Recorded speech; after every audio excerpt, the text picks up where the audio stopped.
What is up, everybody? Welcome back to another video. So we got a quick one here. I just want to go over my first impressions of the Voidweaver for Discipline Priest in PvP to give you guys just some insight of what I'm thinking out here. And I really like it. First off, I think it feels really good because if you guys do play Disc currently and you like the idea of Shadow Covenant, but it just the talents just don't work out because you kind of just need to play big shields. This is so much better. This feels like Shadow Covenant without having like the pain of like getting a mind bender and making sure you don't get CC'd on that mind bender. You can still same thing can still happen to you on these mind blast casts, but it's a lot quicker cooldown and it feels smoother. So if you don't know anything about it, basically you have this rift that pops out every time you mind blast something, and then this rift is going to have multiple different effects depending on the talents that you take. All right, so first off, you can have either a slow. So when you do this, 80% slow on enemies in it, or you can choose to have increased movement speed while it's active. I think this slow is going to be pretty crazy, but maybe the speed will be good too, actually. Because this one, if they get out of it, they get out of it. But this one, but if you have the speed, you'll be just zooming all over the place. Secondly, your smite turns into an ability called Void Blast, which is really good. It is the 4 times the strength of a regular smite. It is also impacted by Words of the Pious. I tested that, so it does do more damage via that as well. And when you Void Blast, it extends the duration up to 5 seconds, 1 second per cast. While your Rift is active, you're doing 20% more atonement healing. Your atonement healing via Void Blast is 100% more effective. And lastly, there was a shield one, right? Summoning a Rift makes your next shield 80% more effective. You can choose to make your Shadow or Death consumed shield and granting you mana instead. That might be an option versus some specs, actually, just for mana, to give yourself some mana back. Actually, that'd be really good for mana, depending on if you're versus something with shields, like maybe another Disc Priest or something like that. But this is also just insane too, getting an 80% more effective shield. And yeah, that's kind of the gist of the whole. Then there's these 2 extra points over here where you're getting a high chance to summon a Shadow Fiend every time you Shadow or Death. And then also this is between Void Wrath. Void Wrath is a little interesting. I think it's still bugged at the moment. But if you guys did not know already, Void Wrath is a 2-minute cooldown, which is pretty interesting. So you kind of like don't want to play Mindbender because Mindbender is just not working with it for, I don't know if that's intended or not. So if you take Void Wrath and you have Mindbender selected, it's still a 2-minute cooldown, which doesn't really make sense. So I'm assuming that's bugged, but maybe it's not. Maybe that's intended. So with that said, the Void Wrath is actually better to take if you're not running Mindbender because it's just going to give you a 2-minute cooldown.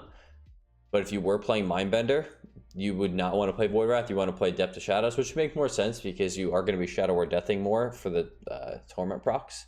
So it would just give you more chances to proc those. So, and then your Void Wrath looks pretty cool. It's a little guy who shoots beams. So, and it's nice that it's more of a ranged pet than a melee pet.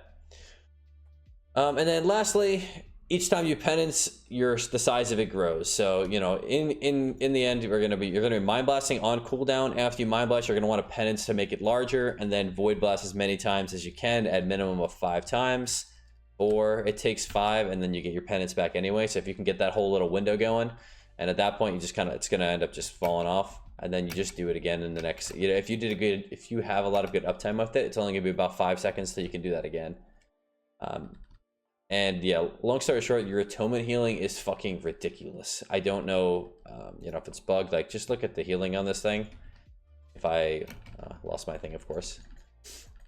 I think atonement healing in general is a little bit weird right now on the alpha. Like, I think it's healing way too much. Like, these people, we have 500k health, and it's healing for like. Here, I'll show you.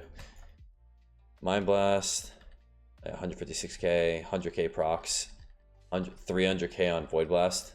I think it was a million right there. 904k. Yeah, something is bugged.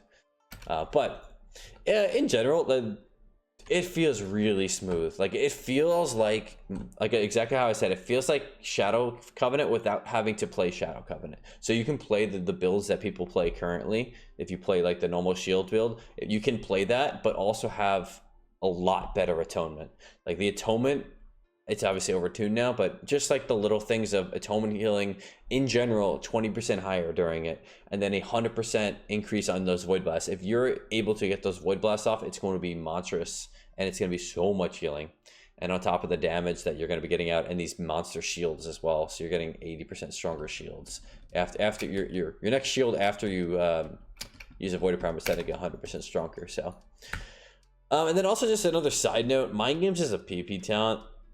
I don't know if that's just, again, just an error of some sorts, or maybe they're planning on getting rid of Mind Games. I don't know, alpha shit going on. But that's kind of it. I just want to give a quick feedback on what I'm feeling. I really like it. Anything else buggy? Yeah, the Void Wrath with Mindbender's buggy, and I think that's about it. And honestly, I don't think I would change anything. It feels really good. It feels actually complete. Also, this Oracle sucks. I think they said that rumor says they're going to redo it again. It just doesn't seem good at all. For Holy, it seems okay because of so many things are based around Palm, but I think Disc is just gonna be a Voidweaver unless they can somehow make this a lot better. But yeah, that's about it, guys. Thanks for watching. See you in the next one. Peace out.